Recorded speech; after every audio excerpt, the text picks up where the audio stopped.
Ladies and gentlemen, let's get real. It's a top four battle this season. And we're in for another battle this weekend. Leicester City. Let's talk about Leicester City and Liverpool.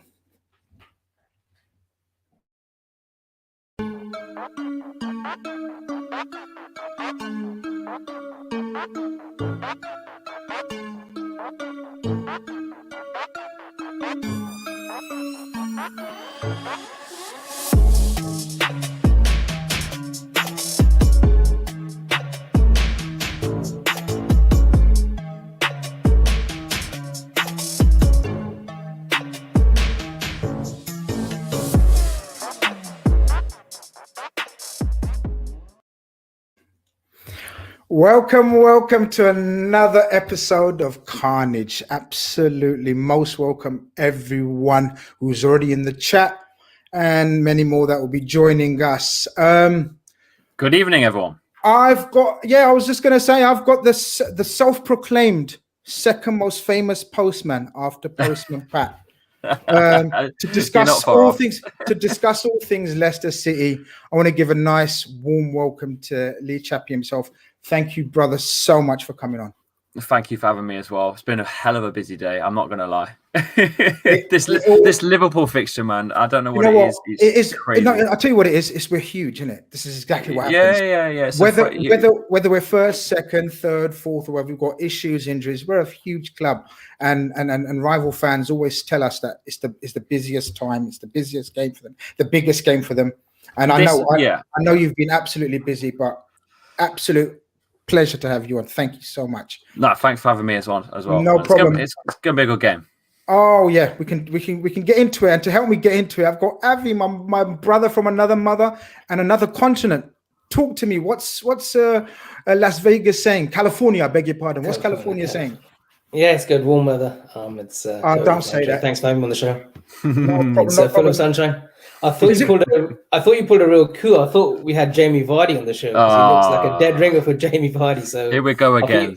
You'll get a lot of those in the comments, I think, Lee. There's another £5 in the charity tin. I swear I need to start doing something like that. Every time someone mentions Vardy, bing, in the tin. I'm shocked you haven't started something like that already, man. That's a thought. I think we're gonna have to get something going. But listen, before we get stuck into the show, I've got great news. We've actually got a fantastic sponsor on board as well now. And we actually sponsor this is a Leicester City preview, a Khanage, another episode of Khanage, and we're actually sponsored by Your FUT Card. Now, if people don't know what that is, there's probably about 13 people in the world that don't know what this is. It's one of those. It's the people that do the customized cards that come in all sizes and colors and designs, made from top quality material. You can get your player cards, your jersey cards, even make your own FUT card. I'm going to make my own. I know my strengths and weaknesses. I'm not going to disclose them right now. Yeah. If they're watching, send me something. Let me go. Hook me up. Listen, we've got that sorted. Don't you worry about that.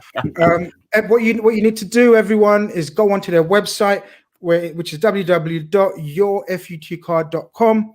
Use LFC DT at the checkout for 20% off your purchase. 20% in this day and age, that's a lot. Every penny counts. We know this.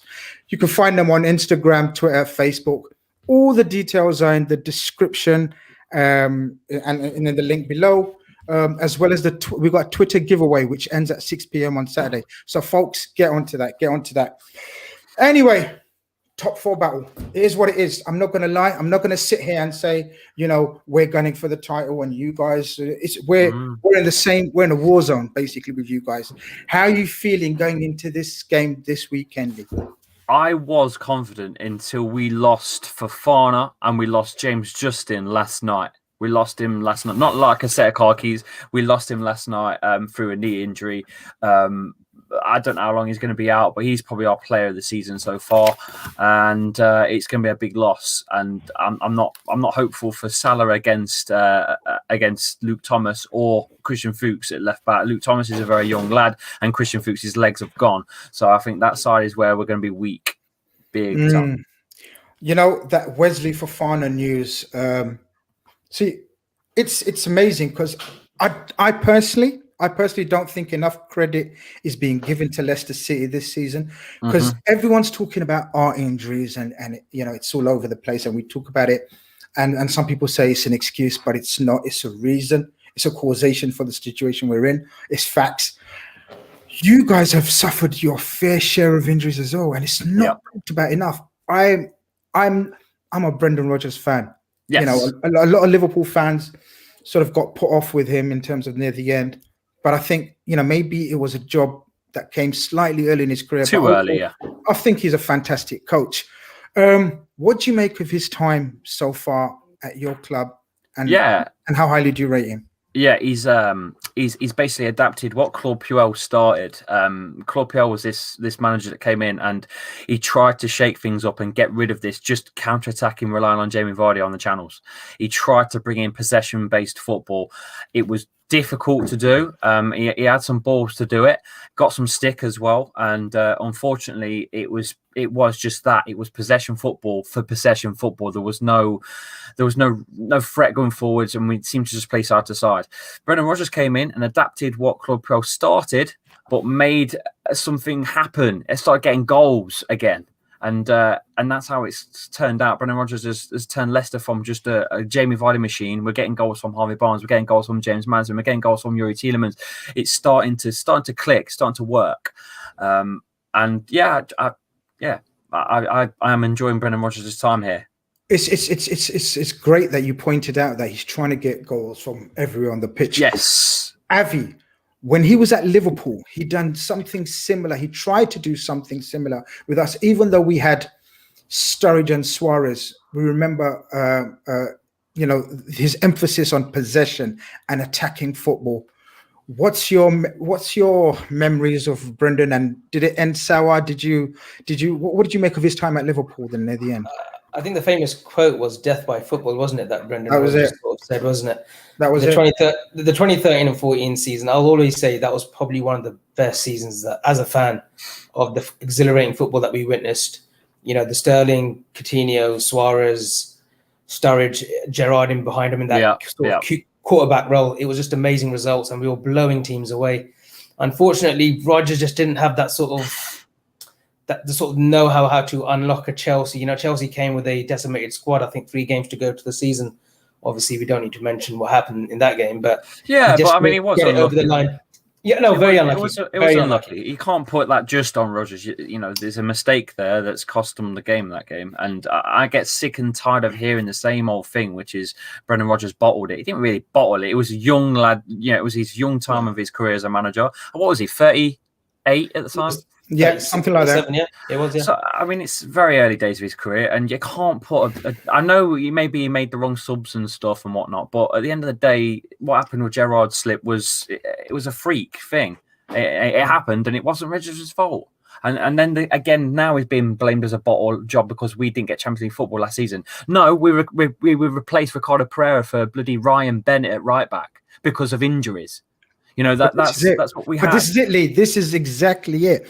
People from the outside, this media narrative pisses me off. Once they get a hold of a narrative or a agenda, they don't let it go. They don't let it go. Yeah. And to call Brendan Rodgers a bottler is some cheek, because you got to remember, even that Liverpool team, we weren't favourites to win anything. Or exactly. I think it was top 4 that season.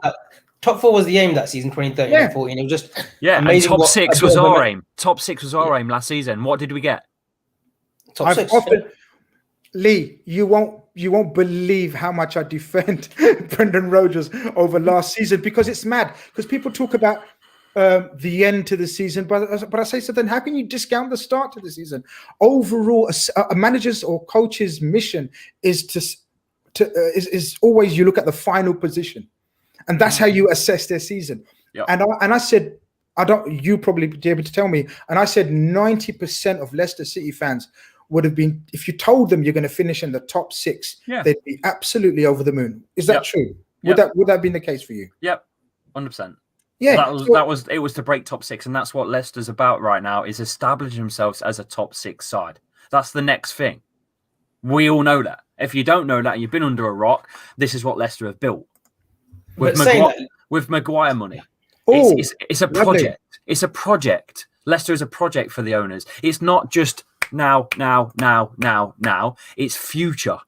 They're thinking long term, not short term. Fans want short term. Short term, there's Ollie out, Arteta out, blah blah blah out. They never think about the long term. It's always now. It's always about now. Next year, you'll have Klopp out. No matter. There's been fans saying that this week. Some fickle fans. I think it's a stretch saying fans. I wouldn't give them that notoriety. Yeah, exactly. Avi, don't call them fans because they will just wind me up. I think they still are. That's the thing. There's mad fuckers out there that will sort of just. I don't even know. I don't even know who they are, what they are. But there is a sort of a small, very branch, probably 0.5% that have started saying Klopp out, which is mental. You've had some great teams in recent times, you know, Lee. It's been mad. It really has. I was asked Avi to come on to my show yesterday, and he kindly said yes. And straight away he mentioned the side of the Muzzy, is it, and the Hesse.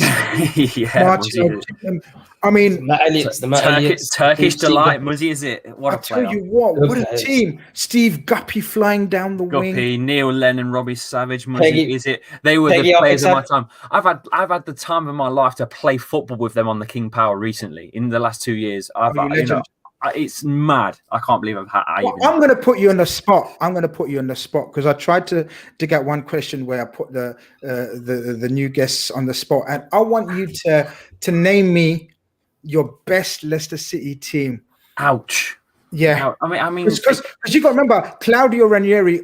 The obvious answer will be the Premier League winning 11. Yeah. 11. But there wasn't 11. There was about 13 or 14 that, with rotating stuff. But I mean, that's so tough because if you played that 2016 title winning team of about 13 players to the 13 players we've roughly got, don't forget we've got Kasper and Vardy still top and bottom of the field. Yeah. So you've got them two. So them two are guaranteed spots. It's tough, man. I mean, who would you have? Ricardo Pereira or Danny Simpson? Danny Simpson's won the Premier League at Leicester, but Ricardo Pereira's give or take, I know he's had an injury, he's been out for a long, long time, and hopefully he'll find his form back to where he was when he took the injury. But he's give or take in the top 5 in the world right back, surely. Yeah, at the time of his injury. I'd go with that, especially pre-injury, yeah. But as a Leicester fan, you can't say, it's got to be Ricardo Pereira, because you're going to say Danny Simpson because he achieved the dream. He achieved it. It's horrible. I wouldn't like to do it. I wouldn't like to do the narrative of I wouldn't be. I couldn't do it. Because Martin O'Neill was considering the time he was in and the golden. That's a golden generation. Absolute golden generation. What's your memories of that team, Avi? Any vivid memories? They used to always the League Cup final. The League Cup final against Tranmere, wasn't it? Where they won their first sort of League Cup, wasn't it? Yeah, I think was it? Did you get the first goal as well? Was it Patrick? Was it who was it scored that?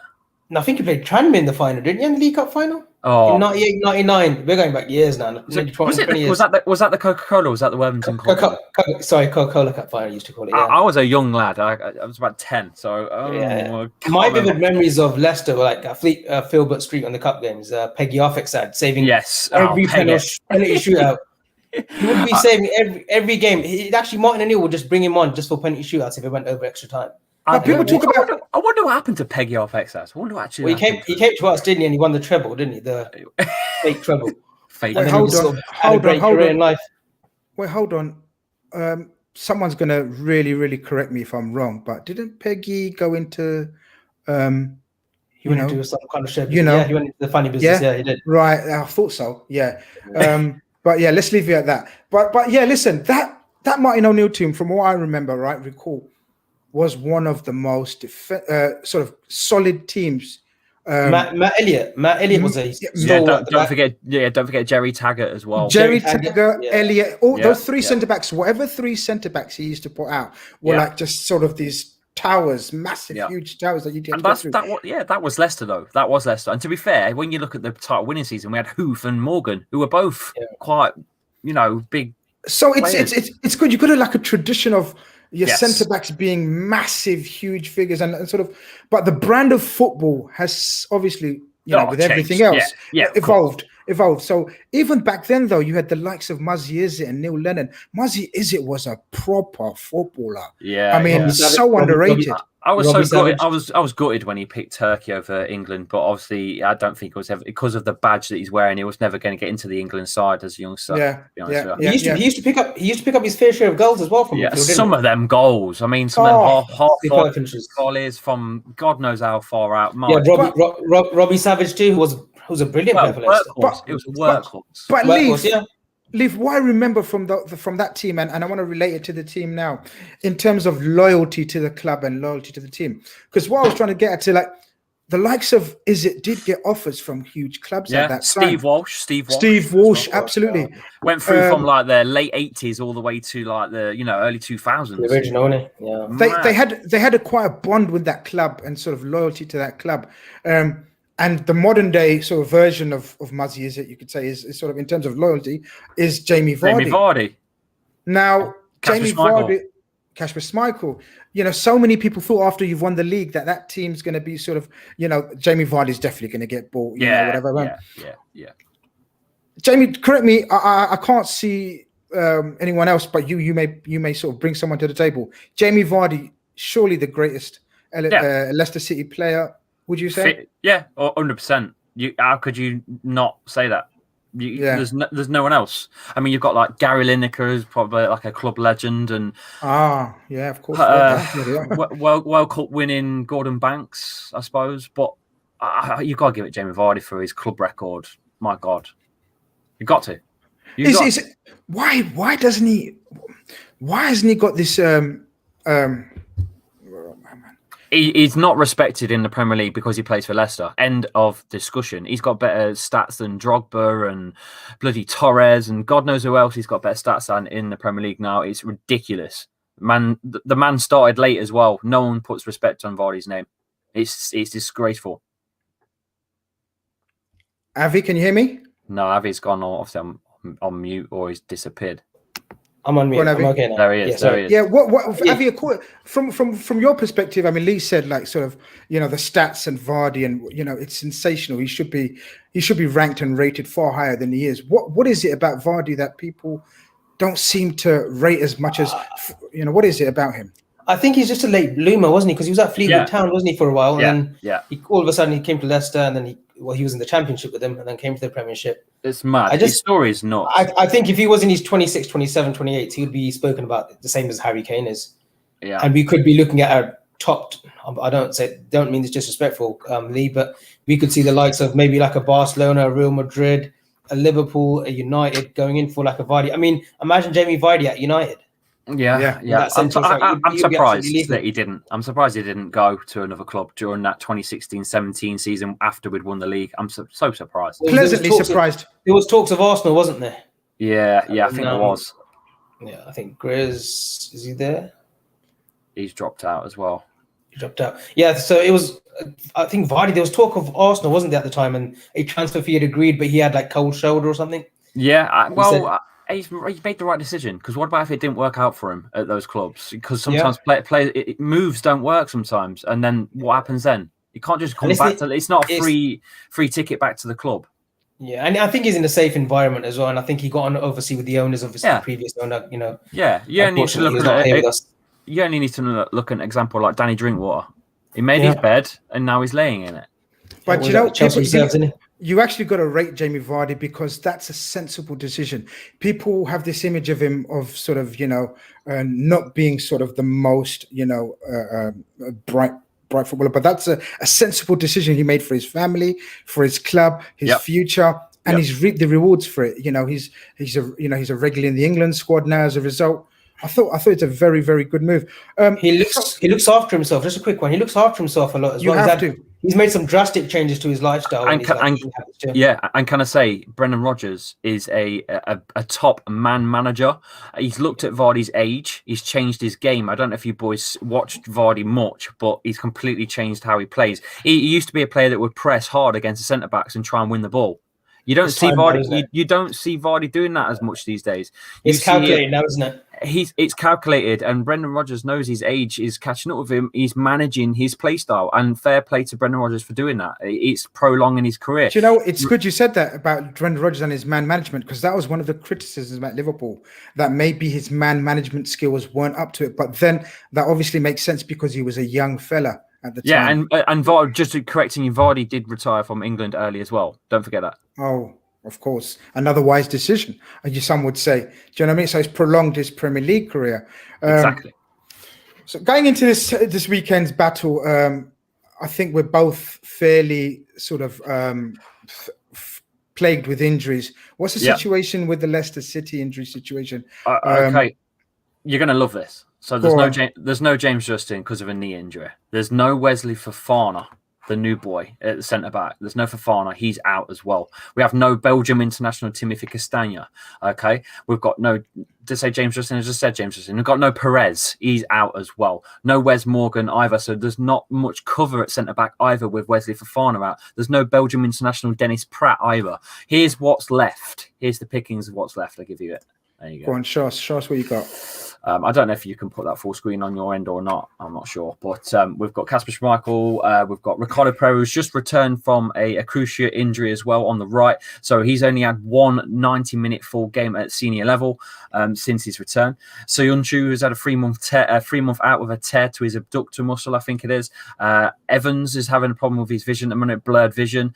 You've got Luke Thomas at left back, right? Who's replacing James Justin. That's how it looks to me. He's a young lad. I don't think he's experienced enough to take on Salah. But if you put Luke Thomas out, you put him Christian Fuchs in. I think Fuchs' legs are gone as well. I don't think he could cope with Salah anymore. You've got Ndidi going to be the holding role. Also only just returned properly from a 3 month tear to the same injury as Soyuncu. Tielemans is the star man, though. He's going to definitely perform well. Maddison, the number 10 role, 100%. You've got to play him. We played last night against Brighton with no number 10, and it was diabolical. Harvey Barnes on the left has to start. It's the same stats as Mane this season. You've got to play Harvey Barnes. He's definitely a future England senior for me. And Michael Brighton, the engine that is Michael Brighton, will start over Cengiz Under from AS Roma's Loney. He's not going to play. It will be Michael Brighton. We need an engine, and we need it desperately against that side with Trent. And obviously, who's your other boy on that? No, not Trent. Sorry, Mane and Robertson. Sorry. Yeah. Wow. See, this just goes to show you, though, Lee.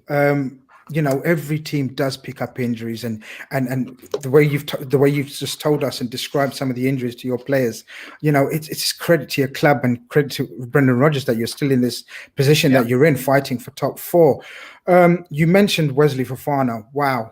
What a signing! What a player! What a centre back! It was Claude Puel. It was Claude Puel that let him go. I was just going to say, your recruitment, right, over the last few years is probably up there on a par with ours, because a lot of people talk about our recruitment and how we find gems, etc., etc. Yes, I think Leicester City is a fine example of you can do it. You don't need millions and millions and millions. Talk us through some of your recent acquisitions and the success of them. It's like you're bringing in your Harry Maguire's, Man United coming in and spend £80 million on him, and it's like, and believe it or not, you just replace him with a person that sat on the bench for the season. So we signed him a year before selling Maguire, who'd sat majority on the bench. I think he had one game.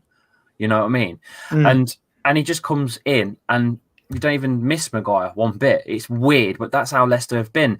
You lose Chilwell for 50, 60 million to Chelsea and replace him with a lad called James Justin. Who's James Justin? And now you'd argue who should be in the England squad. 100%. 100%. Would you take Chilwell or James Justin right now if you had a choice? Exactly. He can go both ways as well, Connie. Oh, I love him. Is it him and Barnes have been my best buys in my FPL for many a year. Honestly, James Justin's name here is the Luton Carfu. That's his nickname, the Luton Carfu. There you go. Amazing. No, he's been an absolute revelation, Lee. Just an absolute revelation. Go on, just a quick point on Fofana. It's weird because Saliba had more of the higher ceilings than Fofana did. Yes. And look where Saliba's ended up, and look where Fofana's he's relishing the Premiership, isn't he? He's taking. I heard a rumor that Arsenal signed the wrong player. Yeah. They were going for Fofana and signed the wrong one. I don't know how true that is, but it looks that way to me. We got the better deal. He's been an absolute revelation. So look, going into this game this weekend, Lee.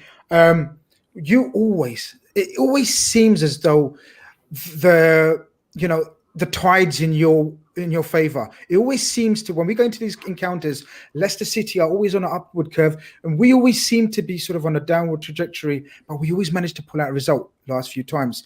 Do you think it changes this weekend? Ooh, Leicester's home performance is shocking. Mm-hmm. I'm not going to lie.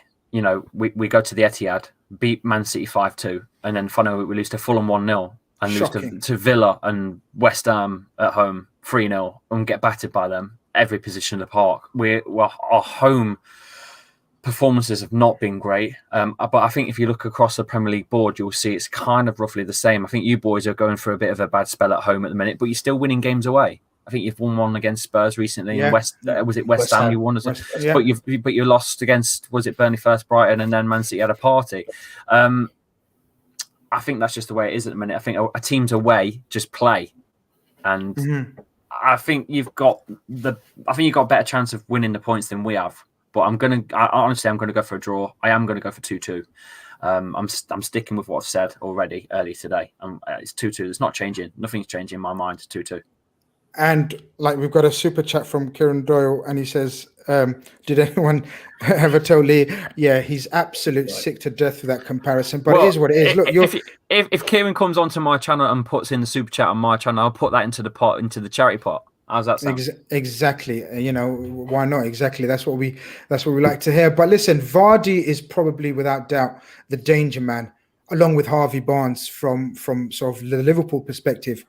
What are you looking out for? What are you worried about? What in terms of the Liverpool? We've not been in form. Our front three haven't fired. Our midfield looked tired, but still, there's always this lingering doubt that we can click at any time, right?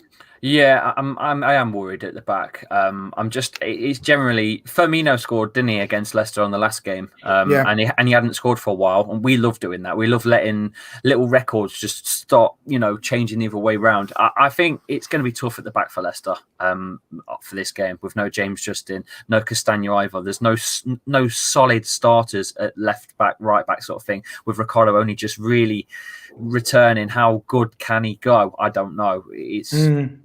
I'm worried about that left and right side. That's what I worry about. Since his injury, has he played a full 90 minutes? I'm sure one full 90 minutes. Yeah. Okay. And that's it. So how? And this is Liverpool. This isn't like, it's not Brighton, or it's not. It's Liverpool. Yeah. It's a true challenge to see how the form is doing with some of these players that have had injuries and really going up against a very strong side. So your prediction, your predictions, you're going to stick with 2-2, because I agree with you. I think it's going to be an absolute humdinger. I think we're going to see a different Liverpool. I think we're going to play with less pressure now that sort of the title's gone. And I think Brendan Rodgers always sort of lets Leicester City play the natural game, and he believes in this sort of possession and attack.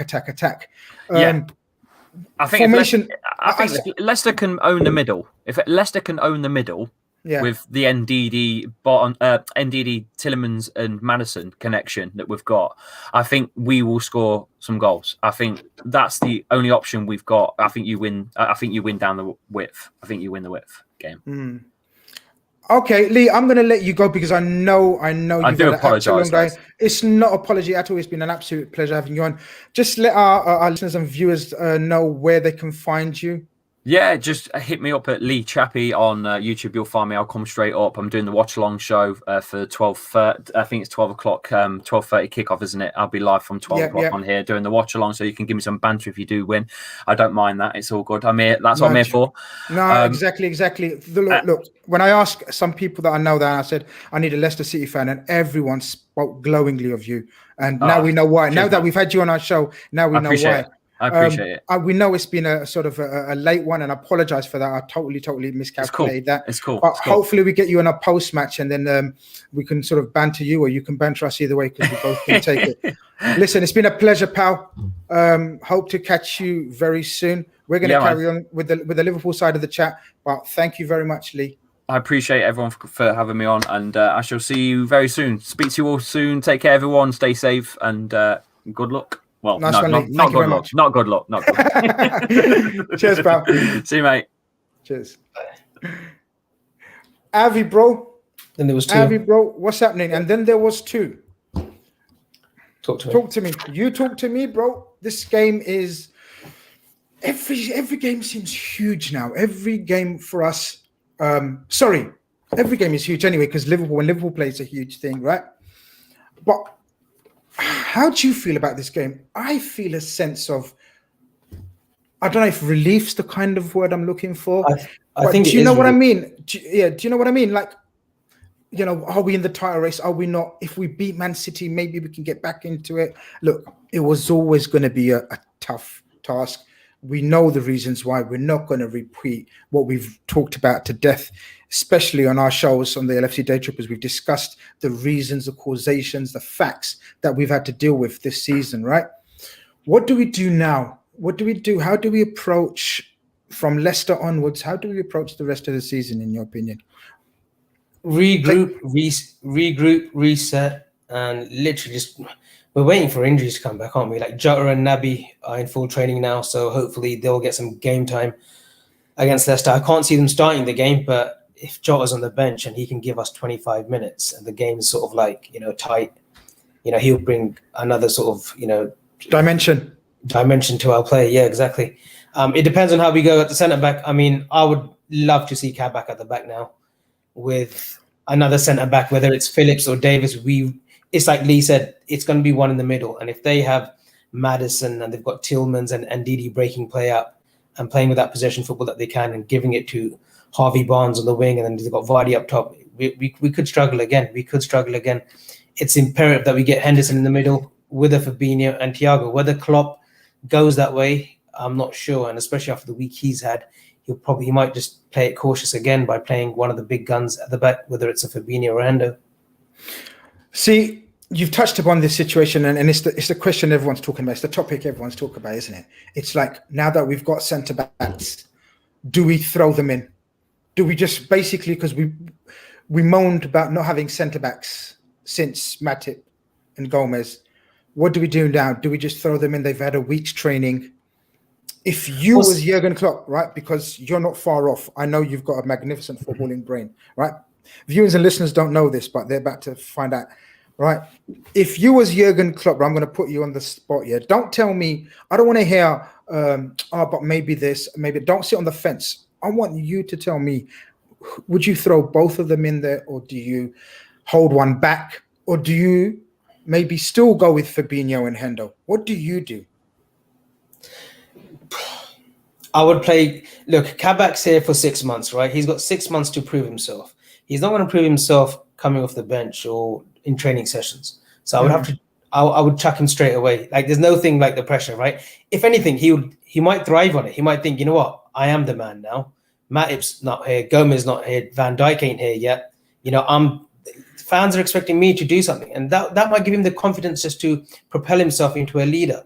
Even though he's 20 years old, but there's no time like the present. I think that's a great point you make. You know that from knowing about his characteristics, from following for the last few months since we were first linked with him in August, September, I've noticed, and a lot of people talk about his leadership skills, even though he's a young man. He's a hard nut too. He's a bit of a hard nut too. Like, don't be fooled because of his age. He's a bit of an aggressive sort as well. So I would play him. Davis, again, I've not seen too much of him. There's been some great clips on YouTube. Going off them, you would think that he's the next sort of Daniel Agger. But I would actually give him a go as well. Give him a go. I know they're playing Vardy, but give them a go. They'll have protection in the middle with Fabinho, Hendo, and Thiago. To get the best out of Thiago, you need a sitting midfielder. You need a sitting six, which would be a Fabinho. At the moment, we're seeing Thiago in overdrive, doing things that he was probably doing at Barcelona. He wasn't running around at Bayern Munich. He had a set position around that centre circle where he was spraying the passes. You know, he was calculating the game. He was a tempo player. We're not seeing none of that. We're seeing a overdrive Thiago, and it's unfair because he's getting criticism chucked at him right, left, and centre. It's very unfair. It's very unfair because, as you said, at Bayern Munich, he would play in a double pivot, and he'd have sort of, you know, the likes of a Kimmich next to him, or someone who'd do a majority of the running alongside him. Goretzka, who's an absolute box-to-box machine, right? And it's a slightly different role he's asked to play at Liverpool, because now he's being asked to play as an 8.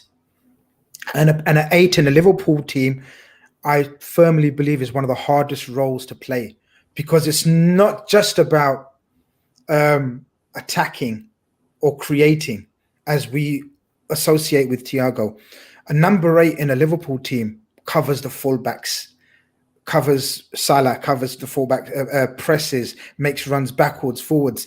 We've seen Thiago sometimes struggle going backwards, but it's absolutely natural and understandable, because A, the fella hasn't played in this role for ages, right? Because you got to remember, he's hitting 30.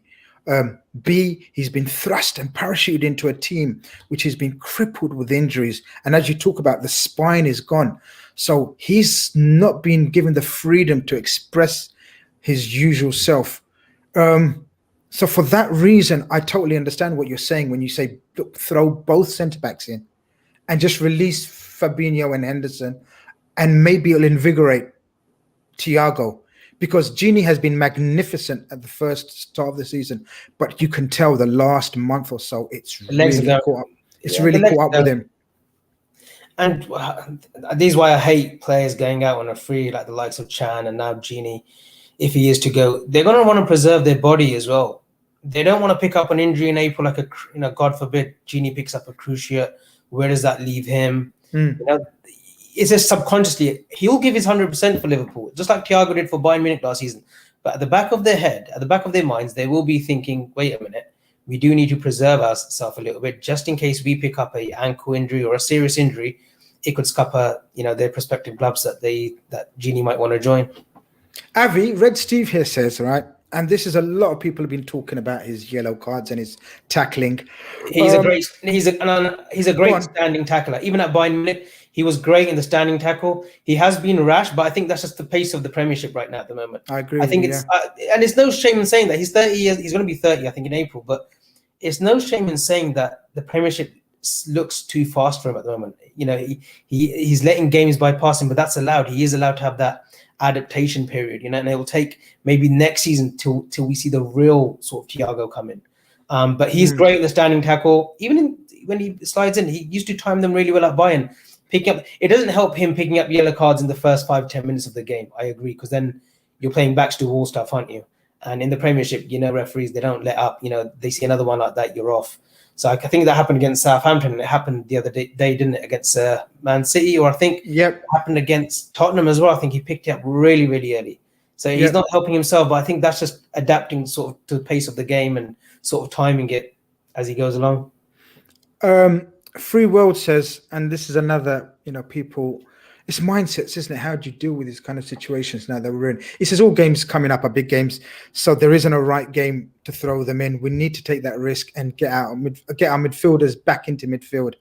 I mean, people always say sort of, oh, they're going to be debutant centre-backs against Vardy and Barnes, probably two of the most informed, forwards in the Premier League, but he's right in a way. There is what's left. We have to play high risk football, right? To sort of consolidate this top 4 that we're realistically playing for now. Yeah, because if you don't play them against Leicester, you're not going to play them in the Merseyside derby. So you've got to go and just play the players and put them in at the back, whether it's Davis and Kabak or Phillips or Kabak or Reece. I don't think it'll be Reece Williams, but you've got to go with 2 trusted centre backs now. Phillips hasn't put a foot wrong, to be honest. Fair play to the fella. I think the Newcastle game, he was outrun a little bit by Callum Wilson, but you've got to put your trust in him. If Klopp's trusted him in like other big games, you've got to trust him against the likes of a Vardy and a Maddison and Barnes, trying to cause havoc. He's got to play Kabak, though. He's got to play Kabak. You'd say Kabak is the more, what's the word I'm looking for? Help me out, because you're the lawyer, you're the accountant sitting out in California. But he's got more of the name, hasn't he? He's got more of a reputation in terms of playing at a higher level. Davis has played at the Championship and has been a solid performer by all accounts. But this Kabak fella look, it's so hard to judge him on his time at Schalke. yeah, it's very similar to sort of how some people judged Robertson at Hull. Would you agree? And would you say that he's got a similar chance to sort of progress like Robertson did if we be patient with him?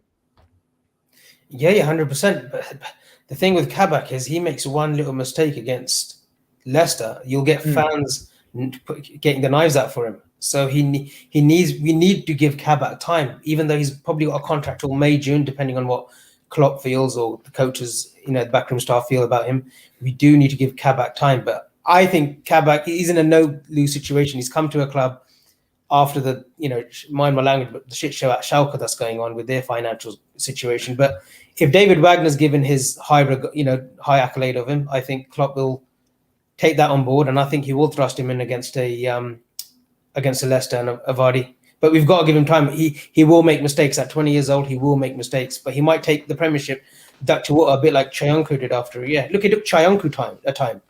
When he came from Freiburg to Leicester, it took him exactly a year, and he was a natural successor to Maguire. And look at Chayonku now; he's one of the top centre backs in the Premiership. Yeah, no, you're absolutely right.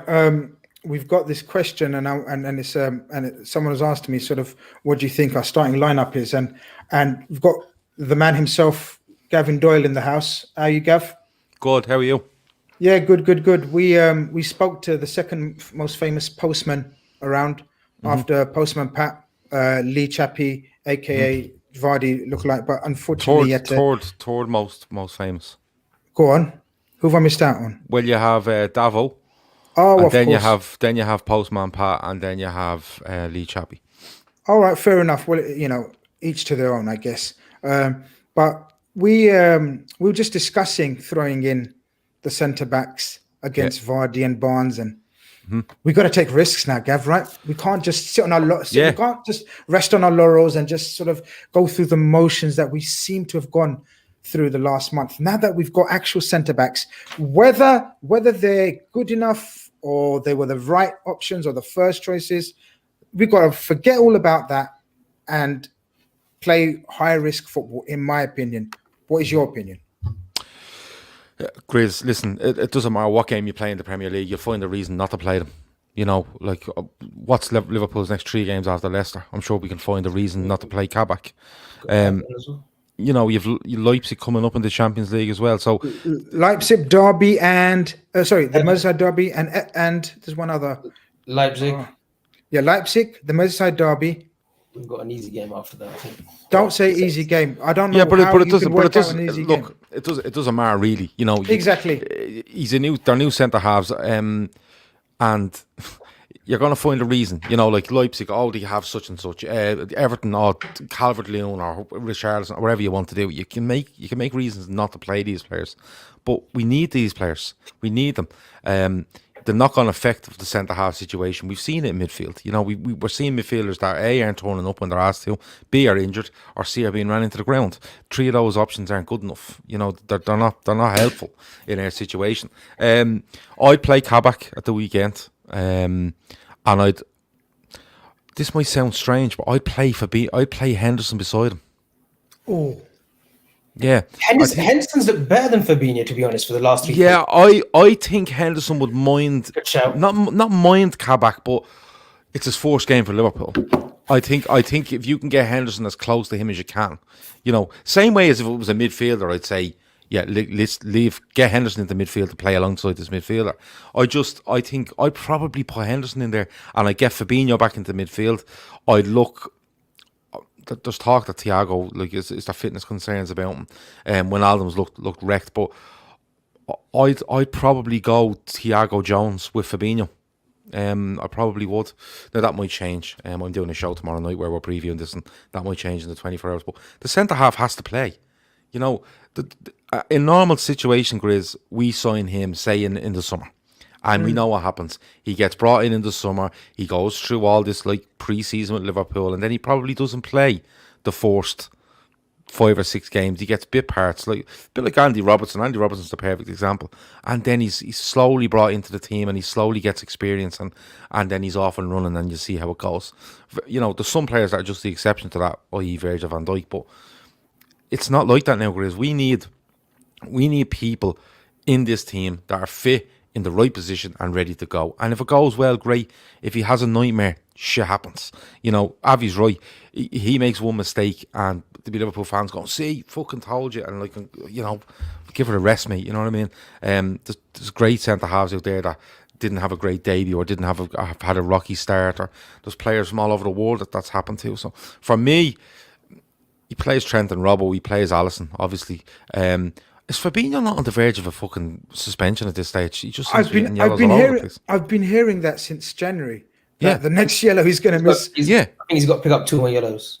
Oh yes, because he's gone beyond a certain point. He has a certain. Yeah, you're right, Avi. You're right. But yeah, I don't think Davies starts. I don't think Reece Williams. I don't think Nat Phillips starts. I probably would go Henderson, Kabak. I'd get Fabinho back into the base of that midfield because that's extra protection on top, proper protection. The argument is, does Wijnaldum play? Because he's looked very, very tired. But Wijnaldum, Thiago, Jones, something along them lines, and then the front three.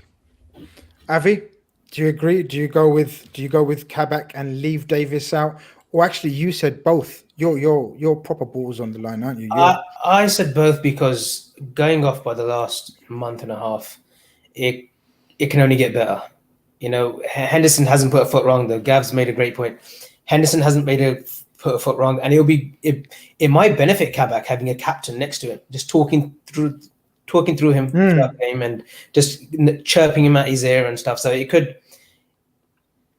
I think, I would go with that. Actually, I'll change my mind and go with Hendo and Kabak at the back. And then you got obviously the 6 and Fabinho still protecting them. So you've got that little triangle there. Fabinho, I think Fabinho helps. He helps. Fabinho would help massively because what you're seeing against City, Sterling gets a penalty and Sterling sets up the first goal with a shot that's saved on a rebound. But on both occasions, he comes inside Trent. And nobody's covering inside. I think Fabinho helps that massively, and that's the reason why I get him in there. I'm on, you know me, Grizz. I'm all for Henderson in a midfield 3 to the right. That's where he should be. But as we just move away from what's been going on with everyone in wrong positions and stuff, I think Henderson might be the last one to stay in a position that he's not suited to. Because do you know what I find about it? Do you know what I find, Gav? And Avi, I want your thoughts on this as well. Have you guys noticed in the last couple of games, right? Fabinho's started to get irritated.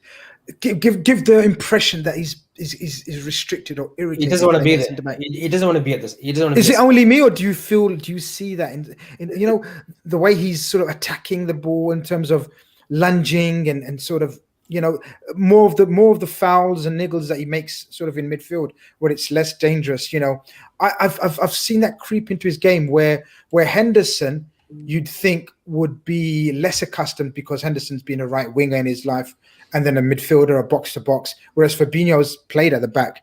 But it seems to be in the last few games, because I'm not going to suddenly say Fabinho hasn't been magnificent, you know, in the previous games, but I think he's dying to get into that midfield. Do you get that same feeling as well? Yeah, it's another year of wasted development. I mean, he's 25, 26 now, and this season it's pretty much been he's been brilliant up until a certain point, and I think that's what he probably expected, to do a short stint at centre back, but to go a full season in 3 competitions, the Champions League, you can add the FA Cup in that week, and the league, to go all season playing at centre back, I think it could do him more harm than good. He needs to go back into his original position. I think Hendo, because of his age, 30, 31, I think he's more sort of accepted that, look, I might have to do a job until the end of the season at centre-back, and I'm willing to do it.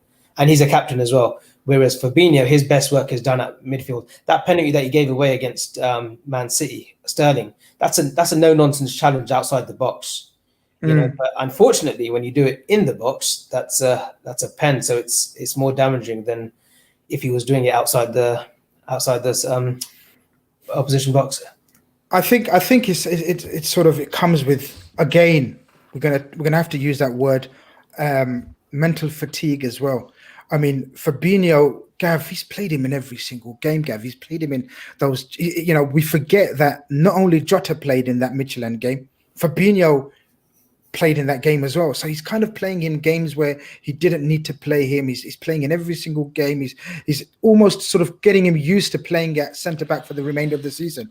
I think maybe that changes now, especially with the two, or do you think he's told him, look, you're playing at centre back, whether you like it or not, it is what it is at the moment until the end of the season?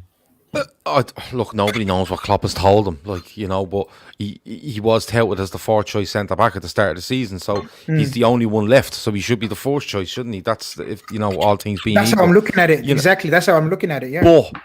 But what I would say is the sort of work Henderson does in midfield, we can replicate to some sort of standard, I think.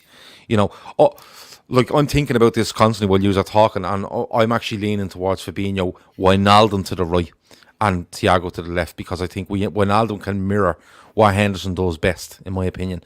The way he presses, the way he covers, the way he works so hard. He can sit there because he can play in the 6, so he can sit in that 8 position and let Trent and Salah do their thing. But like, law of averages tells you that Fabinho will start at centre back. But I'd still put Henderson there, Grizz. I just think, as the captain, as a guy that knows Vardy, as that knows how Albrighton works, that knows how. Now, I'm not saying Fabinho doesn't, but he's a lot more of a talker for me, Henderson, and I think that's what Kabak might need. And not only that, I think if you get Fabinho back in the base of midfield, and they say, right, Henderson's there, we have a centre back, and we Fabinho, I think the rest of the side get a little bit of a pep in their step. They're a little bit more adventurous. There's a little bit more of a free-flowing thing about them. Because we've seen it where they go forward and they seem to check back and nearly check everybody on the pitch to go, oh, we're okay to attack now. We seem to be in position. Whereas, before that, we just used to go forward and go, we don't give a fuck what's behind us. Because, the chances are it's Virgil and it's Joe Gomez and Fabinho's just mopping stuff up. And that's absolutely fine. I think Fabinho at the base of that midfield lets THIAGO, not so much Wijnaldum, I think he'll help on the right hand side, but lets the front three, lets the fullbacks feel like there's a bit more security there. Because for me, there's a lot more security in that with Henderson, Kabak, Fabinho than there is a Henderson, Fabinho, Wijnaldum, a tiring Wijnaldum. I think there's a lot more security there, and I think because of that, you would see a bit of a release going forward. That's my thinking. I could be fucking mad, and I won't go out and like that. But just trying to think about it and trying to get. I'm desperate for this player to get in the team. I think one of the key words that you used to describe Ginny there was tiring. I think it was the only word you used actually to describe him, and I think that's so important. We get this midfield fresh and energized as possible, because Avi, what we know from this Leicester team above anything else is they've got probably one of the most hardworking midfielders in Ndidi, and one of the players of the season for me in Tielemans in there, and they're quite formidable duo in there. What do we do to combat that? Because I'm going to say something, I don't think it's that controversial, but some fans out there, some Liverpool Reds might go mad out there and say, really? I think maybe it's time for THIAGO to sit this one out. Thoughts? Good shout. I think bringing him back and playing the games that he has, he played him the cup game against United as well, didn't he? And it could be a case of just like give him a game off. I think we might even see Klopp starting to use THIAGO more in the Champions League than in the league myself. I think he might be saving him for the Leipzig ties, so he could be giving him a rest. Good point. Because THIAGO will come into his own in the Champions League. He literally will. It's a different ball game comparing the Champions League and the Premiership. Premiership's fast-paced. It has taken him a while to get used to. I think he still is. But like I said earlier on, I think when Chappy was on the line, it could be till next season until we see the best of him. But just bear in mind, Leicester City last season, once restart happened, Leicester were goosed as well. That form after January was shocking. And that wasn't just because Rodgers was getting things right. That team was genuinely knackered. The Tielemans, they were goosed after 50, 60 minutes. But So I but think- you got to recognize the injuries. These guys, these squads aren't as big as your Man Cities, as your Liverpools, as your Chelseas. I mean, some of the players that Lee Chappy went through there and what are missing, you'd argue they've been some of the revelations finds. I mean, Timothy Castagne at fullback, what a signing! And he's been brilliant in the Premier League. You know, James Justin. A key man in my FPL. I'm absolutely gutted that he's missing. As soon as I get off this stream, in fact, while you used to talk, I'm gonna take him out of my team for this weekend. I didn't realize he's out. And Harvey Barnes, you know, what a revelation he's been. I think they've got enough.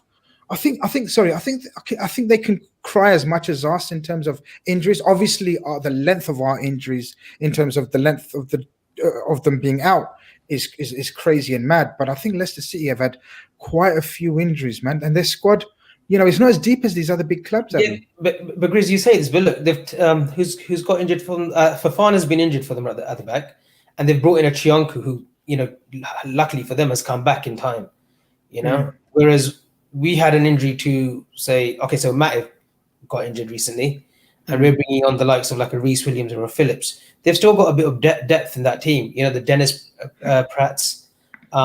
They've come in and done a job. They've got Ayoze Perez, who's come in and done a job. He's out tomorrow as well. Kelechi, he's starting to find a bit of form after, you know, he couldn't score in a brothel, could he? But recently he scored a goal last week. So they've got some players that they can come in. Black.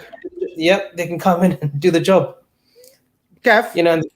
Gav, I just want to say, I think it's going to be a humdinger on the weekend. You know, I think I was speaking to Avi, and I don't know if he was lurking in the back like you often do in case I mess things up. But I was talking about sort of, do you feel a sense of relief that, you know, sort of we're not in this title race anymore, and we can sort of play a different mentality-wise? Do you see a sense of relief, or are you still feeling the same tenseness, the same insecurities right now? How do you feel, or how do you think the Liverpool squad feels right now going into this game? They won't be happy with what happened against Man City. But having said that, you know, they weren't great against Man City. I don't think Man City were great either. You know, I think it was. I've seen better quality in City and Liverpool games. We all have. There's no doubt about that. I think City started that game well. I think Liverpool come back into it. And before the Alisson stuff happens, it's on a knife edge. That game, it really is. It's on a knife edge. And you know, you're kind of looking, going. I thought it'd be a 2-1 game to somebody, and it's always very tight between us two. That stuff happens with Alisson. We're not going to be happy. But the only thing I would say is, I think that it's not going to work for you because you've lost 4-1. But I think the fact that the keeper just made a bollocks of it, he just made a mess of it. I think it's easier to get over than if we were just bashed 4-1 and, you know, mauled and taken apart. We weren't. Yeah, and I agree. I think as this week goes on, people, you know, you'll probably get players, because listen, we've gone on about how great they are mentally, and I've said it. No one reacts to adversity, for me, better than Liverpool over the last couple of years. I genuinely believe that. Some might doubt that now, but I don't. And I think, you know, you might see during the week people putting an arm around Alisson going, look, don't worry about it. You've been brilliant. That happens. It's happened to me. You know, I've done stupid things. I've made a mess. I've cost us games. Don't worry about it. And you might get a reaction from the squad to just go out and put in a performance to bring Alisson back up a little bit. You know, that kind of way. I think a lot depends on Leicester's approach, because we've said it so many times this season where Liverpool have been there to be got at and teams didn't do it. You know, Spurs, Manchester United, City to an extent. You know, City win that game 4-1 last weekend, and for me, they didn't go enough at Liverpool on the whole. They just didn't. You know, now they win the game, fair enough, but it'll be interesting to see Leicester's approach. Usually, Rodgers. Usually he doesn't go for you. Usually he doesn't go for you. Usually he done something very strange last year where I think he played James Maddison, tried to play him off the left. And when Rodgers tries to be too cute, Rodgers doesn't come out without looking very well. If Rodgers has any sense, he'll sit back against Liverpool. And he'll look for Barnes, he'll look for Albrighton, he'll look for Tielemans, Maddison, Vardy on the break to cause us trouble. That would be that would be my approach as a Leicester manager. I don't know what he's going to do, but I think Liverpool with a centre back in there, with our midfielder in midfield, and something to prove not only to themselves but to bring their keeper back up a little bit. And remember, don't forget the Klopp as well. After all the stuff that's come out this week, I think Liverpool might be a dangerous animal. I'm not nervous over Liverpool. I want to win every single game as a Liverpool fan. I think we can win every single game, and that won't stop between now and the end of the season. The title looks a very, very long way away, but you don't give it up. You don't, like, I've seen it. It's gone. Probably is. But you don't go in with that. I don't want their players going in with that mentality, Chris. I really don't. Because if you go in with that mentality, you wind down and you stop. And not winning the title turns into not qualifying for the top 4 because you've turned off, and I'm not having that. No, I don't think the players will feel sorry for themselves or anything like that. They just won't. Under this coach, under this manager, they won't. I think with regards to Rodgers, I'm not going to let you slander him on my show. Didn't slander him. You can slander him on your show, and you can. I didn't slander him. Call him a bottler and call him all sorts on your. Never said that. You intimate it. I know. No, I know didn't. where you go. I didn't. No, you do. I didn't. I said usually when Brendan Rodgers tries to be too cute, it doesn't work out for him, and that's a fact. Cute. See, there you go. You called him cute. Why? Well, he did. Well, what? You tell me. I'm cute. You're cute. Avi's cute. No. You tell me what word you would use for using James Maddison at number 10 at home to Liverpool on the left side of midfield. All I'm saying is Rodgers is a very good coach. I don't think he will confuse matters tomorrow because, according to Lee Chappy, he's only got a limited set of players available, and the formation that he put out there, I think that's what he's going to put out there. Might work in his favour. Avi, we're not going to let Gav drag us down. No, just a quick question, Grizz. Just a quick question. We'll give Rodgers the benefit of the doubt. Dave, start asking me questions, yeah? Okay. We'll give Rodgers the benefit of the doubt last season. If Leicester City don't get top 4, do you think Rodgers has bottled it? Or do you think it's top 6? You don't think so? Did either of you Gav, he asked me, did you either of you hear Lee Chapman? Did you hear what he just said earlier on? Grizz, they have spent money. This team that's lying in third at the moment, this Leicester City team, should be in the top 4 by the end of the season. If they do not get top 4 at the end of the season, there's questions to be asked about Rodgers. 100% there is. I think in a season where there's been turmoil, where there's been no great teams like Chelsea, the Tottenhams, the Uniteds, the Cities early on, Leicester City's best chance, golden chance to get into the top 4, and they don't get it. We're gonna wrap this up very soon. But last year was the golden chance. Exactly. I'm going to ask you the question, a counter question, right? Because I'm not going to answer your question. You're supposed to answer questions. Yeah, it's on my show and it's your debut, right? So let's get that straight. Let's get that right. Politician. Gav's already tried to hijack my show. I'm not letting you hijack my show either. If Leicester City you're saying that would be a disappointment if they didn't reach top 4, can you tell me, would Spurs be expected to finish the top 4? Yes or no, under Jose Mourinho? Yes. Would Man United be expected to finish in the top 4 with the investment they've made and the players and building on top and the season they've had so far? So you've got Man City and Liverpool, who I assume you think are nailed on for top two of the 4 positions, right? Then you've got the likes of Chelsea. Are they expected to finish in the top 4? They would expect themselves to, yeah. They've spent 250 million on top of a very good team. Guys, this Leicester City team is fighting with these teams. You see, that's where you've got it all wrong. Yeah. You see, that's exactly where you've got it all wrong. Because I'll tell you what, you random LFC fans have got it right. 100% you have it wrong, and I'll tell you why. Because you're making out now that the top 4, right, should only be 4 or 5 or 6 teams that should actually be entitled to go in there. Leicester City are staring down the barrel of 3rd in the league at the moment. Ready? 3rd? Second? Third. They're 3rd in the league right now, right? And in a league where one team, I think, might be averaging over 2 points a game. So why shouldn't they expect to finish in the top 4, Grizz? Like, this is what I'm saying. This is always the get-out clause with these clubs. Because I've just mentioned Brendan Rodgers welcomed Liverpool to the King Power last season. They were 2nd in the league, and it was all if Liverpool don't win this, Leicester are back in it. He accumulated 23 points over 19 games. And excuse after excuse after excuse was made from him. And now, in a season that you all describe as fucking crazy, it's mental, it's all happening, he still, if he does not get top 4, you're going to make excuses for him. After the money he spent on all the top players you've spoken about and how fucking great they are, you're going to tell me at the end of the season that, well, it's Leicester. That is complete and utter bollocks. It's not bollocks. I'll tell you why. And this is, we're gonna move on. I'll tell you why. What is the sole reason and the main reason Liverpool won't win the title this season? Injuries. Either of you. Injuries. I've just told you. Lee has just told you they've been decimated this season with injuries. Grizz, they've got substantial cover. They have substantial cover. They have substantial cover for Leicester City, and that's credit to them. That's not. We can't take away the injuries they've had to key players. We've got substantial cover. We can use the same excuse. Come on, let's not be hypocrites. Yeah, but I'm not having a go at Leicester. Their target is Big Six. By your claims that Tottenham have spent this, Chelsea have spent this, City have spent this, United have spent this. Not just spent. We're talking about caliber of players, caliber of clubs.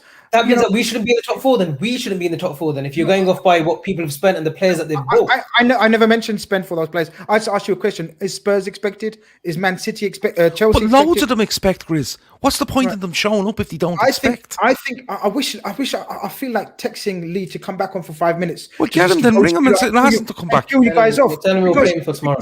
Because I can tell you for a fact. And I'll do a poll, and my polls are serious. You'll do a poll, and then you'll tell somebody that you'll give them some information if they vote for you. That's how it works. No, I'm not going to do those polls. I'm going to do a genuine poll, and I will do Leicester City. I expected to maximum finish in the top 6. That's a very good season for Leicester City. If you compare if they don't finish in the top 6, then I will be the first one to say they've had a bad season. Rodgers has, in my opinion, failed. They haven't reached the top 6. Top 4, Grizz, last season, up until January, when we got back from the Club World Championship, right? There was talk of Leicester City, if they win at the Walker Stadium, right? Yeah. They could be title contenders. They'll be 3-4 points behind us. Yeah. They lost that, and then obviously we know what happened after that. Like Gav mentioned, they got 23 points from 19 games. Yeah. 23 points from 19 games, Grizz. That's almost relegation for. It's almost like our form now. Forget about us. Forget about us for a minute. We've had injuries. Just for a minute, big man. Just for a minute. They were second, and they had a free fall and ended up 6th. Right now, they're 3rd. Their best chance again to get into the top 4. If they finish 6th again, it's a failure. You say? Grizz. It has to be failure towards Grizz. I'm not having a go. I'm not having a go at Leicester. Leicester City won the Champions League just a few seasons ago. Come on, Grizz. I'm not having a go at Leicester here, right? But what I'm saying is, you can't come on here realistically and Lee Chappy or whoever it might be walk in here, right? And talk and say to me, Schmeichel and James Justin and Tielemans and this and this and this and this and it goes on and on and on and on. And you just haven't had a bad word to say about a single Leicester player, right? They're all brilliant, they're all great. They should be in this squad and that squad in England and whatever else, right? You did. I've listened to you. Wax lyrical about them. Right, okay. So I'll tell you what then, right? I'll tell you what. Fofana. What do you think of Fofana, Grizz? Fantastic young talent. Fantastic. That's all I need. Tielemans. No, hold on. That's all I need. Just give me one word, Grizz. Tielemans. Very good season so far. Great stuff. Vardy. Class. Vardy's Vardy. What do you want me to say about Vardy? Barnes. Oh, good player. Castagna. Oh, revelation. Pereira, Soyuncu. We keep going. What I'm saying to you is, Grizz, and they have had injuries, I'll give you that. But what I'm saying to you is, they should have expectations to get top 4, right? Because if they don't, they shouldn't fucking bother turning up. And don't give me all this Brendan Rodgers is great shit, right? Because they shouldn't bother turning up if they just go, top 6. Look at the clubs around them, Grizz. They lost a top 4 position to Manchester United last season when we spent, and most of the country did, spent laughing at that Manchester United side. Laughing at it. It was incapable of doing anything good. And it pipped Leicester, right? And people, and you said, and Load said, but, at the end of the day, it's a good season for them. Grizz, stop it. It was a great half season, and then they absolutely capitulated for the second half of the season. And everyone turned around and went, but Brendan. Right now, this season, they're in a position where the teams around them, everyone's not doing as good as they did last season. Right, Leicester are they on the same points as they were last season this time around? Could be. I'm not too sure, right? But they mightn't be far off it. And it's still we're turning around and saying, top 6 for Leicester. You're fucking joking me. They might as well. Yeah. They might as well play half the season, make an agreement. Listen, just put us down for 6, lads, and we'll see us in August. No, that's Chris, they finished 6th again this season. Come May, what's the expectations for next season then? I don't know. I'm sixth. I think it Constantly 6th. It would depend on the investment of their team, the progression of their team. Like they've had none. How much was Fofana? How much was Fofana compared to what we spent on the centre back this season? That's because of your club, innit? No, that's not Leicester City. 40 million. 35, 40 million. Look, Georgie 1 foot is a Leicester City fan. Mm-hmm. He's not a Liverpool fan. He's not any other fan. First of all, I want to welcome him to the madhouse that is Khanage and the chat. Thank you for joining us. Hope you've liked the stream and subscribed. I'm sorry if you came in for Lee. Lee had to he's got an early round. Look what he says in capital letters. Because we're shouting, so he can't shout. He's trying to shout at us and say top 6 is the target for Leicester, right? Well, that tells you their ambitions, and I'm yes, sorry, it does. I'll be back to you now, Grizz. That tells you their ambitions. If they're happy with 6th every season under Brendan Rodgers, then fair enough. Kedge Sarij, hope I've pronounced that sort of remotely closely. Yeah, all right, clever clogs. It can't be a failure. Leicester are punching above their weight. Top 6 is an achievement of them. Avi and Gav run away because Gav can't handle it. When I up the tempo, let me tell you something. When I up the tempo, Gav can't handle it. So Gav's gone to get cans. You're free. You're free to go get cans if you want. But I'm telling you now, right? I'm sounding like Kevin Keegan now. I need more than I can right now. Right. This is what happens when you come on my show, son. Leicester City, to call Leicester City search for top 4, expectations top 4 is absolute because of the caliber of clubs that named you. That's fine. In and around them. Don't expect to keep the likes of Maddison then, and the likes of Harvey Barnes, the likes of Yuri Tillmans, the likes of Wesley Fofana, because there'll come a point where they want Champions League football. James Maddison's coming into what age? He's 22, right?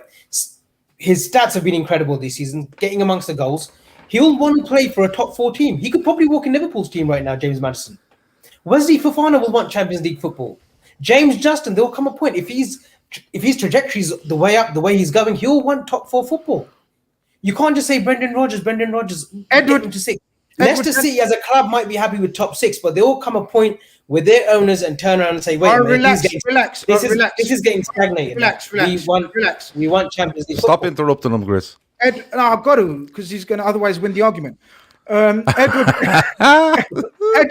Edward Denham says, Grizz, this is unbelievable. And I think he means like you two are unbelievable. Get the fuck. He does not. This is unbelievable what you guys are saying. That Leicester City should be finishing above the likes of Spurs, Chelsea, United.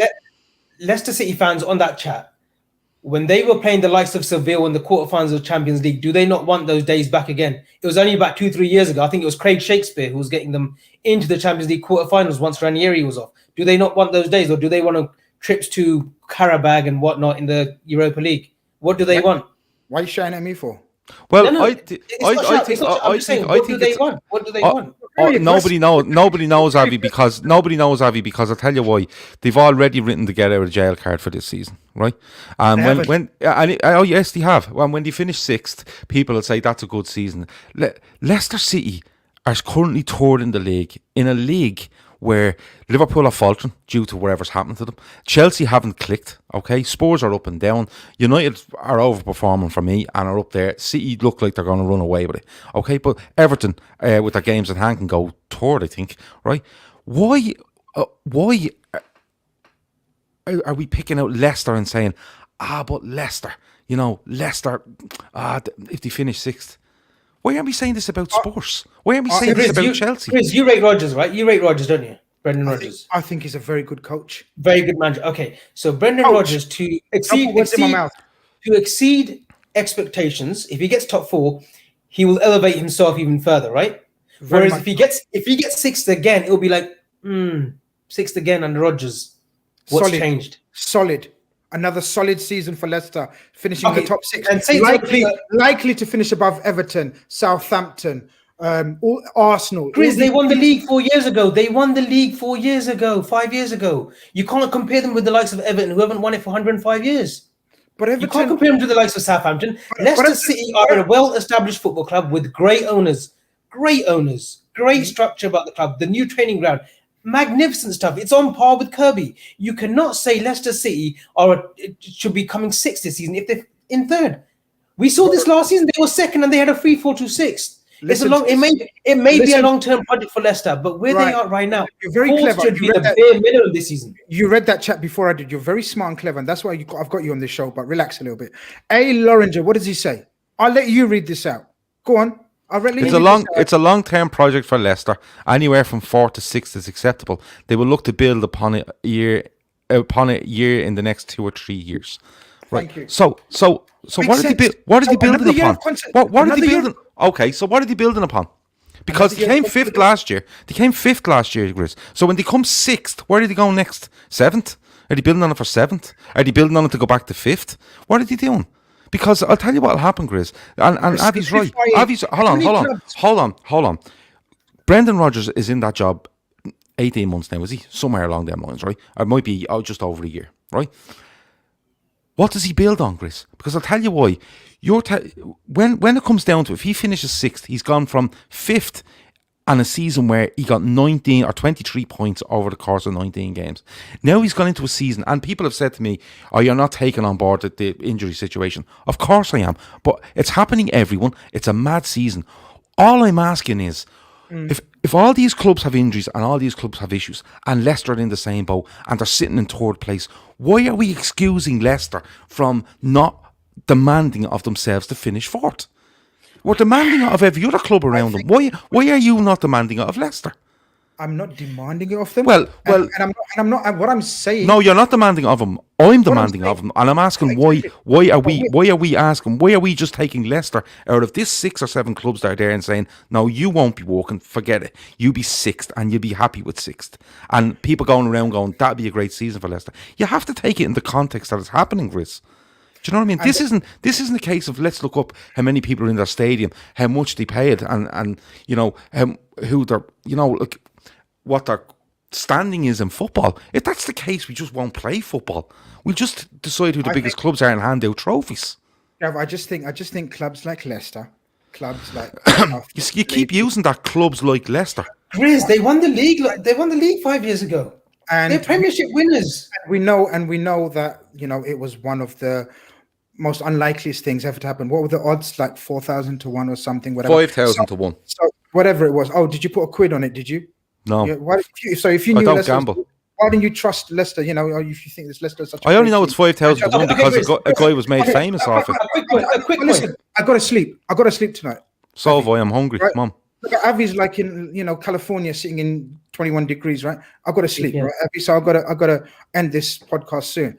What I'm saying, and Gav asked me this question. He said, "What are they building? What are they building on? They're building on solid foundations. They're solidifying their position as a top 6 team." Stop it. So I can't finish my point. No, because Grizz, on my own show. What about if a Madison? Okay, say Leicester finish 6th, right? But Madison wants Champions League football. Liverpool come knocking for 65 million, 75 million for him. Just for argument's sake, he leaves. It's going to be a conveyor belt. They're going to always finish 6th then. Whereas if they finish the Champions League, there'll be no reason for a James Maddison or a Fofana or a Yuri Tillmans to look elsewhere. I understand everything you're saying. I just feel you're not understanding what I'm saying. I genuinely don't think you understand. I think last season, they got a bye last season, right? People were like, fair enough, they finished. They lost their balls, right? Towards the end of the season. This season, I think top 4 is. I think it's imperative for Leicester to get top 4 if they want to keep the likes of Maddison, Fofana, the Tillmans, the James Justins at the club. They need to get top 4 this season. I think that's way too much pressure. What are you laughing at? Gotta end this pod soon. 162 minutes later. Right, lads, random question time. No, before we do wrap up, I want to brilliant debate, by the way. No, it is, but I want to, before we maybe sort of close on that debate and sort of get our final thoughts on the game, I want to give a shout out to our new sponsors, man. So brilliant to have them on board. I think everyone should get involved in the FUT cards. I think, you know, I think everyone should get involved in the FUT cards. I think, you know, I want to, before we maybe sort of close on that debate and sort of get our final thoughts on the game, I want to give a shout out to our new sponsors, man. So brilliant to have them on board. You know, I think everyone should get involved in the FUT I know Avi's looking forward to get one made for himself. I don't know what kind of ratings he's going to end up with. 99 pace. Yeah, I struggle to think if anything going to be above 75, to be honest with you. But yeah, everyone should go out on the website, which is www.futcard.com. You got all designs, all materials, all sizes, all colors, all the ratings. Get whatever you want printed. The materials. Your foot card. Yourfootcard.com. Click on the LFC DT, and you get a discount of 20%. Fucking hell. COVID times, 20% discount. Are you having a laugh? So I think we should all go out there and check them out. I want to massive thank you to our new sponsors. But guys, I don't know, coming to the end of the show, I don't know why you've got this thing against Brendan Rodgers, because I feel it's not against Leicester. I feel your opinions are very based on your view on Rodgers. And that's why I was trying to sort of get you rattled. I think I achieved my job. I think you've shown your true colors, both of you, in your hatred of Brendan Rodgers. You wouldn't say this about if Claude Pure was still in charge of Leicester. Or it would. Oh, it absolutely would. You see, now you're demeaning me by saying that, and I'm not having it. So we won't be ending this podcast right now. So I would be saying it regardless of who's the manager of Leicester City, regardless of it. What I'm trying to say to you is that Avi says they got a boy. I'm not too sure. I just think they were awful, right? But because it was Leicester, we let it go. Right, and look, it's Leicester and stuff like that. What I'm saying to you is that they finished 5th last season. We can't be asking to finish 6th.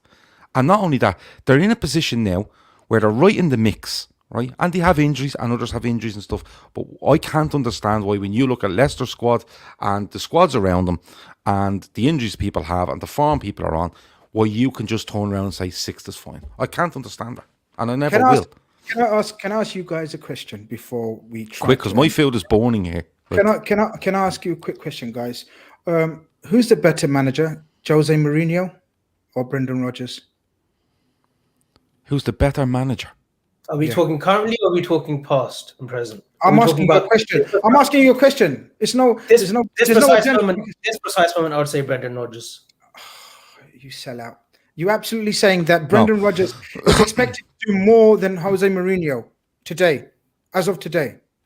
I think Jose Mourinho needs to do more than Brendan Rodgers between now and the end of the season. He absolutely does, because of the position he's in, right? But are you telling me that you can turn around and go, Spurs 6th to be fine?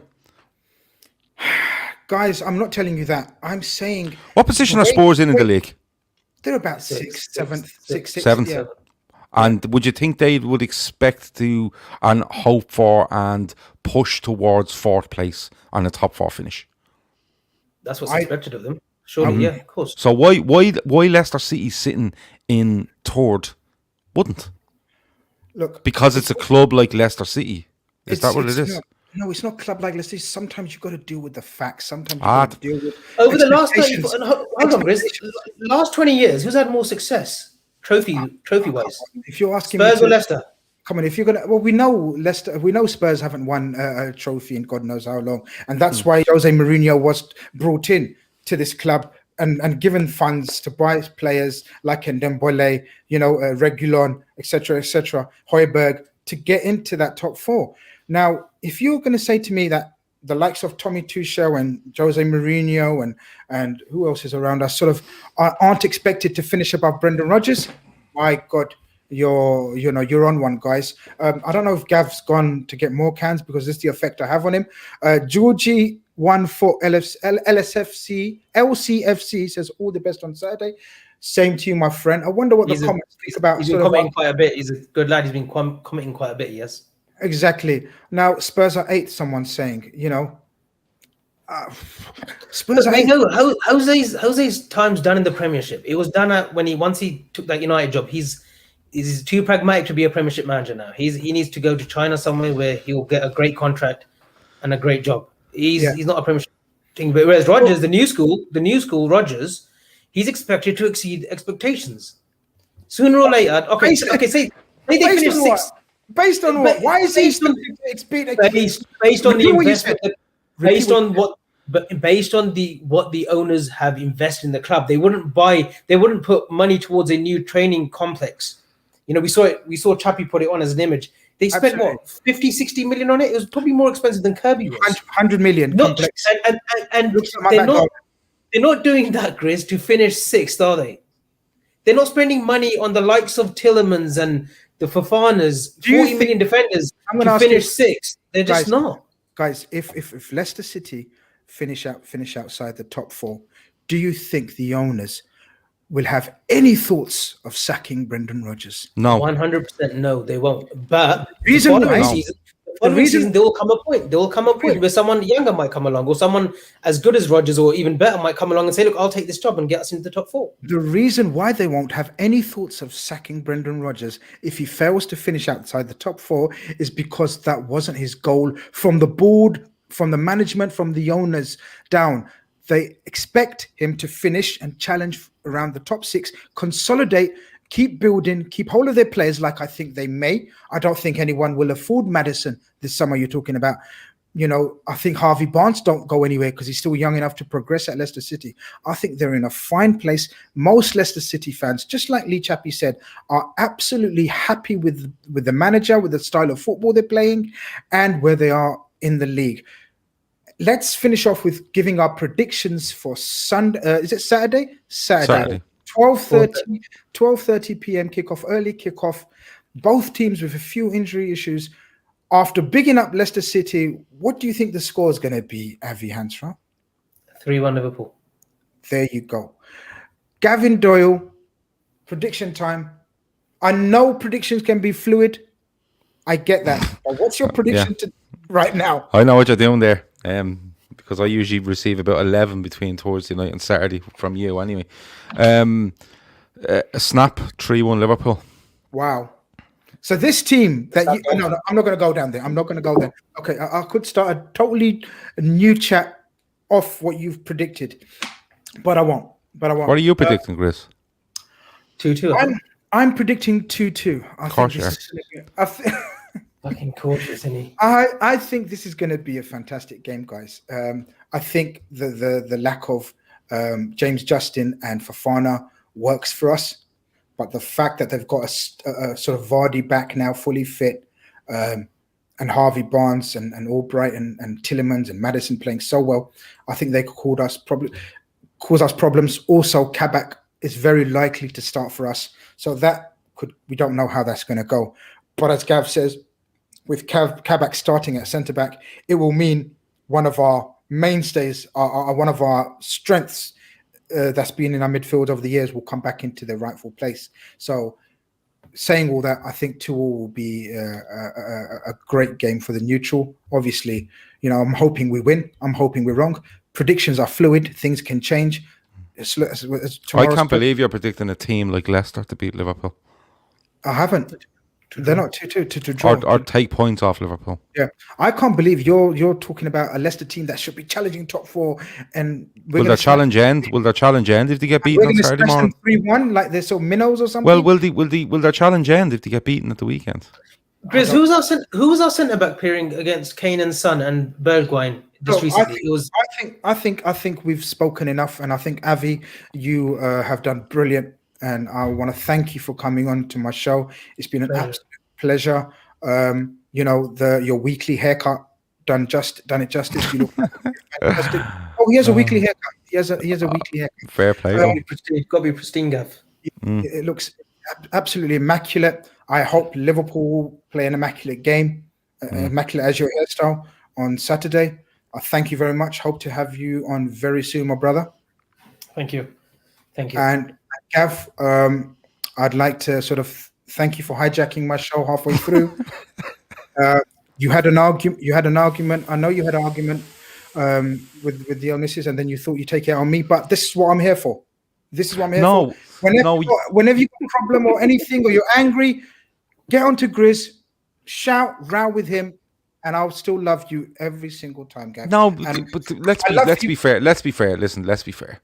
I didn't hijack your show for a start. But in fairness, like that's just me and Grizz. We just do it all. That's what happens. We don't agree on things. We get passionate about it. We have the argument, and we're forgotten about it after that. But that's just what happens. But I love that argument. I think Leicester it's a very intriguing case. Let's be honest, it really is, as a club, as where they're looking to go and stuff like that. And the situation they find themselves in. I tell you what we do. Obviously, Lee Chappy sort of didn't have much time today. I tell you what we do later on in the season. We'll have a Khanage where we'll get Leicester City. We'll get a couple of Leicester City fans, me, you, and Avi, and we'll have a proper Khanage. How's that sound? And we'll have a discussion because I see your points of view. I don't think you saw my points of view, but hopefully you see the Leicester City points of view. But listen, guys, this has been another episode of Khanage. I want to thank you, thank everyone in the chat. Chat's been popping. I don't know how to bring up the comments all the time, but I've tried my best.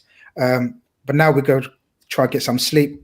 I'm gonna get off this and start chatting to Gav on a private and sort of counsel him through his issues and his anger issues. We've seen his anger issues. It's just if they just opened the golf courses, I'd be a much nicer person. Yeah, he's taken out the anger of he was complaining about golf courses 8-9 a.m. in the morning, and he hasn't stopped. So he's carried on into my show. Do you know what the worst thing is? Like I'm even turning to Phil Casey for advice on COVID and when the golf course will open. And when you do that, like there's something wrong. What's your handicap like, Gav? My handicap is the fact that I can't get out and play. But I just want to go and play golf. That's all I want. You can tell.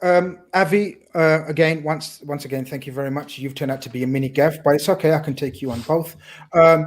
Wonderful effort, guys. I want to leave you and love you now, or is it love you and leave you? Either way, love you and over and out.